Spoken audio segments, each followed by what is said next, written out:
I'm going to be reading from the NLT, and I want to read, some of you are very familiar with her, some of you not so much.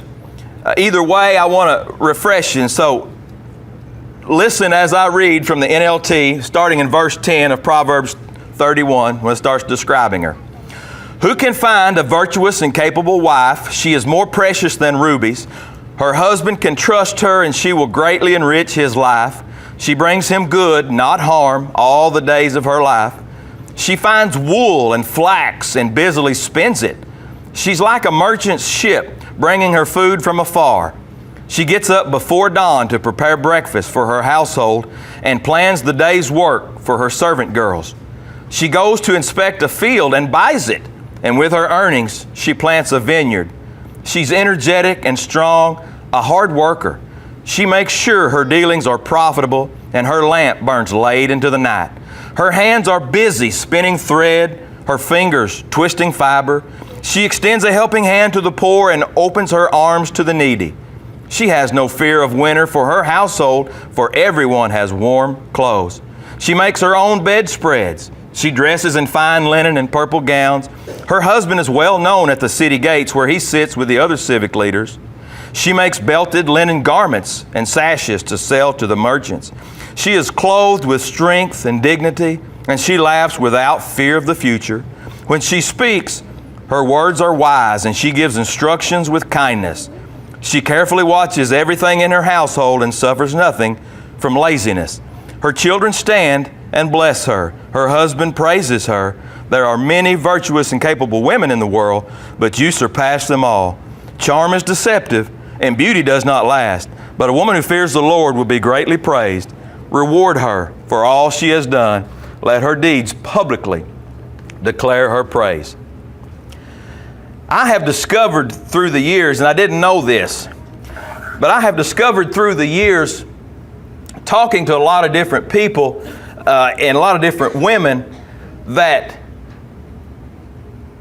a lot of women are intimidated by the Proverbs 31 woman. And it's not meant to be that way, but after thinking about it, I see how it happens.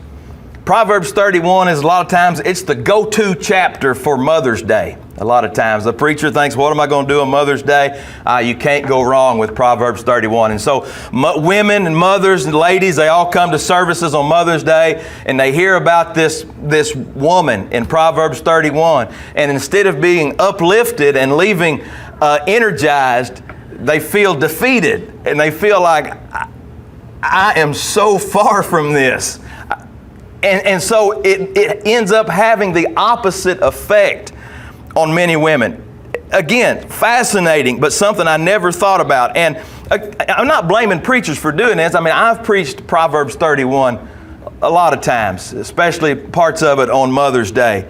But I never realized the effect that it has on some women. Not all, but on some women. So I think this is going to be a good lesson for you. Who remembers Paul Harvey? If you're over, I don't know what age, you remember and loved and Paul Harvey. I'm going to give you Paul Harvey, and now the rest of the story on Proverbs 31 is what I'm going to share with you. I'm going to give you 5 truths about Proverbs 31 that you may or may not have known that I think is going to help you. I think it actually might set some of you free if you've been those ladies or mothers who have been intimidated of the Proverbs 31 woman. First thing you need to know, Proverbs 31 was written to a man, not to a woman. See, just like when I read it, I started in verse 10. That's where we start reading, the traits of a virtuous woman, 10 through 31. The first 9 verses of Proverbs 31 is the context. It tells you what's fixing to happen. It tells you what's going on. And context is everything when it comes to scriptures. But we don't read the first 9 verses, and preachers don't explain the first 9 verses. You probably don't study the first 9 verses. But therein lies the context to Proverbs 31. And the first thing you need to know it is not written to a woman, it was written to a man. You'll see in verse 1 that these are sayings of King Lemuel's mother that he has wrote down. These were instructions to him being a man. That's the first truth. And here's why that truth is important, that these are instructions to a man. If you just look at examples, verse 2, "O my son, O son of my womb, O son of my vows." The NIV there says, "Son, listen. Listen to me, son." Written to him, written to a man. And then the last thing is said in verse 31 is instructions to him to reward her for all she has done. Let her deeds be publicly declare her praise. So instructions to him to reward and honor this wife. Wasn't written to her. That's the first truth I want you to know. And that's important because of this second truth. Proverbs 31 is not a list of commands. It's one mother's advice. King Lemuel's mother. It's her advice to her sons. Now there is a lot of commands in the Bible. We have plenty that we are commanded to do. But Proverbs 31 is not one of those. It is not a list of commands for you women, verses 10 through 31. It's not a list of how you, quote unquote, measure up to be a Christian woman. That's not, and I think sometimes it's been taken like that. I don't measure up. It's not meant to be something that you measure up to. And again, we got to read those first 9 verses to see that, to get the context of that, to get the truth. If you read the context, you can see the first 9 verses. It's a mother telling his son, "Son, make good choices." He's going to say, don't drink too much. Be careful the women that you associate yourself with. And treat people fairly. Be just to people. Those are the 3 big things she tells him in those first 9 verses. Watch the women you pursue. Don't drink too much, and be fair. Treat people justly. That's the message that the context is set from King's mother in the first 9 verses. The context is not, Christian women, you must do every single one of these things in order to measure up to be a Christian woman. That's the second truth. The third truth is this. You're going to find this fascinating. Proverbs 31, verses 10 through 31, is a poem. Not only is it advice from King Lemuel's mother, she put it in a poem form, probably to be easier for him to remember. It's called an acrostic poem. We see this a few times. An acrostic poem takes one letter in successive order from the Hebrew alphabet, and that verse starts with that letter. Then the next letter and the next verse starts. That's the way his mother wrote this. It's in a poem form. And here's something else fascinating. There's a part of Jewish culture where the men, not the women, the men memorize this poem and sing it to their wives, to their mothers, to their daughters, to their sisters, to the women in their life. They sing it. Some of you may have heard of Rachel Evans. She's a pretty popular Christian author and a blogger.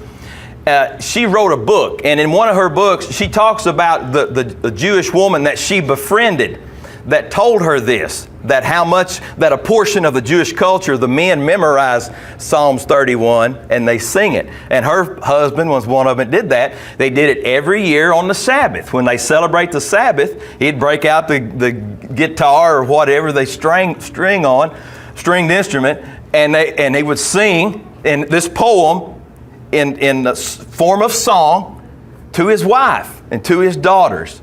And so I was thinking about this, and I looked it up. I looked up yesterday. I was sitting and I looked it up, and I was playing it. And Jax heard it, and he said, "What in the world did you listen to that Russian stuff for?" I said, "Well, it's not exactly Russian. It's Hebrew. But in Hebrew, it's even worse than Russian. I mean, I don't mean worse, but I mean, if you've heard much Hebrew, I mean, it sounds like, I don't want to make Tina sick, but I mean, it sounds like you got to cough up something to, every word is like, And so I was singing, I was playing this, and Jackson was like, what's this Russian going on? Well, it wasn't Russian. It was actually a recording of a man playing this song for the females in his life that he had memorized Proverbs 31. So not that the women didn't memorize it, the men in the Jewish culture memorized it. That's the third truth I want to share with you. The fourth truth, and this is going to set some of you free. Unlike all those other women we talked about in class this morning, the Proverbs 31 woman is not a real woman. That's a shock to some of you. To some of you, that's bad news. To a lot of men, that's bad news, because I am fearful that throughout history, there has been men abuse Proverbs 31 with their wives or with women in their lives. Like, listen, you're just not a Proverbs 31 woman. You got a lot more stuff you need. I'm afraid, now I don't want to overstep the way men would manipulate somebody else, but I'm just afraid that has happened some throughout history. So I'm going to set some of you free. She's not a real woman. All the others we mentioned this morning were real women in the Bible. She is a symbol of a perfect woman. And I'm going to tell you why. When I tell you why, you're going to understand it. First, let me give you an example. All throughout Proverbs, we have examples of foolish people. We have examples of an adulteress in several places. Let me just point this out, because look how specific this is from Proverbs 5. The proverb says, "For the lips of the adulterous woman drip honey, and her speech is smoother than oil, but in the end she is bitter as gall and sharp as a double-edged sword." Jump on down to verse 7. "So now then, my sons, listen to me. Do not turn aside from what I say. Keep to a path far from her. Do not go near the door of her house." Who's her? It's symbolism. It's just a woman who has these characteristics of an adulteress. It's not a specific woman. We see that all throughout Proverbs. Proverbs 31 is the same thing. It's the same thing. It's the picture of an ideal person. Now let me put it to you like this. Those of you who have boys, Charlene, if you were to sit down and write out the type of woman that you wanted Peyton to look for, she's going to look a whole lot like the Proverbs 31 woman, except other than she'll have to be really into exercise and broccoli and balanced diet, you know. Dalton, if you wrote it out, Lori, huh? Brenda's like, don't kid yourself, I'm looking for a pulse. And those of you who have boys, listen to me. Charity, don't be shaking your head. Grady, you got Grady there. Am I right? Now, ladies, think about it in the context of your sons. Who is good enough for your son? Oh, no man is good enough for my son. And if you were to sit down and write out some instructions for your son, this is the type of woman I want you to look for. She might even look better than the Proverbs 31 woman, if you could imagine that. Now, when I say it, no woman is good enough for my man, for my son. What does? You said no man. Maybe that was a Freudian slip. Oh, Lord, forgive me. Y'all just go with what I mean to say, not what I say. Now listen, but am I right? Those of you mothers who have boys, one of these days you'll write something like that for John Luke. Megan, you get it. When I say it like that, you get it, don't you? That's how Proverbs 31 was penned. The king's mother, and the king they think was a real person. They maybe think one of Solomon's sons. It's the only time he's mentioned, and they're not really sure about him. They think he was a real person, and whose mother wrote this. But she wrote the kind of woman that she wanted him to look for. And when you understand it in that context, even the men in here can say, "Oh, I could see my wife writing something like that, you know, about the woman that I want him to look for." You know, even us men can get that. That's the truth. It's a symbolic person. She's a symbolic person. She's the ultimate, but she's not a real person. You can't compare her to Ruth or Naomi or Rahab or Mary, the mother of Jesus, or Lydia or Chloe. We didn't mention Chloe this morning, 1 Corinthians 16. Or Lois or Eunice or Bathsheba. Any of those. Because she's not real. The last truth I want to share with you. There's more than one way to be a virtuous woman. The King James there in verse 10, 31:10 reads like this. Who can find a virtuous woman? For her price is far above rubies. Women, never assume, in order for you to be a godly, virtuous woman, that you have to be a wife or a mother or a perfect homemaker or a businesswoman on top of anything else like this example was. Don't think you have to be any of those things. There's nothing wrong with you if you're not, and there's nothing wrong with you if you are some of those things and are not very good at them. Okay? Maybe you are those things and you're just not good at them. But you're trying to walk in the light. It's okay. It's okay. Set yourself free. And let me give you an example of this phrase, the virtuous woman. This phrase in Hebrew that is translated, the virtuous woman, is found another place in the Bible. It can be translated woman of valor. It's found in Ruth, talking about Ruth, when Boaz said this to Ruth, "And now, my daughter, fear not. I will do to you all that you require. For all the city of my people know that you are a virtuous woman." That's the same phrase used to describe the virtuous woman in Proverbs 31, talking about Ruth. Ruth was not a wife. She was not a mother. She had had a husband, but he had died before they had had children. Ruth was so poor that she had to walk behind the harvesters in Boaz's field to pick up the stuff that they missed, like going behind Todd's combine and just picking up the stuff that the combine couldn't get. That's how poor Ruth was. No wife, no mother, widow. As a matter of fact, she was a Moabite. I don't know if it was Kent or one of our guest speakers talked about how hated the Moabites was. She was one of them. That was her people. That was the culture she was from. She was nothing like the woman we read in Proverbs 31, except a woman of valor, a virtuous woman. I want you to be inspired by that, women. Instead of being discouraged, be inspired by that. So however God has made you, ladies, whatever virtue He has given you, whichever one it is, and you've got something that you can do. Nobody is Proverbs 31 woman, because that is the perfect woman, not a real person. Even look at Helen McGrew. She's my Proverbs 31 woman. She's no businesswoman. I mean, she gets something in the mail, we got to go up and read it and figure out what's going on.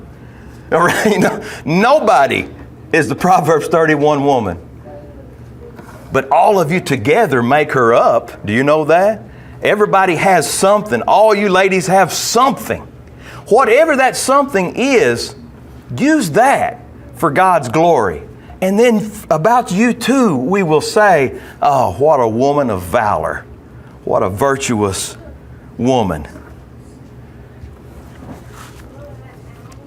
Look here. From the Psalms. I praise you because I'm fearfully and I'm wonderfully made. Your works are wonderful. I know that full well. That's what I want you ladies to know. That's what I want you to know about the Proverbs 31 woman. She's fictitious. She's ideal. And you're not going to live up to her because you're not supposed to. But there's something about you. There's something about you. Whatever God has given you, you use that and serve Him with that. I want you girls to say, God, I praise you. Say, God, I praise you. I am fearfully and wonderfully made. I know that full well.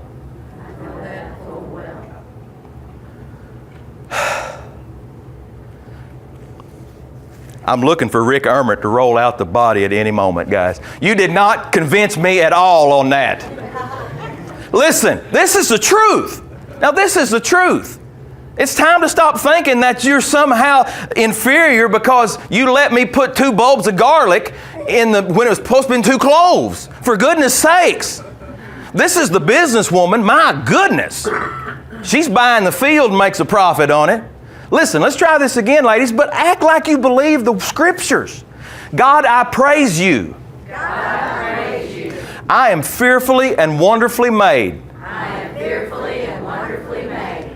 I know that full well. I know that full well. Oh, praise God. That's the truth, ladies. If we can help anybody this morning, ladies or gentlemen, whatever you guys do, ladies, whatever it is that God has given you, as Paul said in Colossians 3:23, use that and work with it as if working for the Lord and not for men. If we can help anybody, please, prayers, put on the Lord in baptism, become a follower of His, whatever it is, come now as we stand and sing.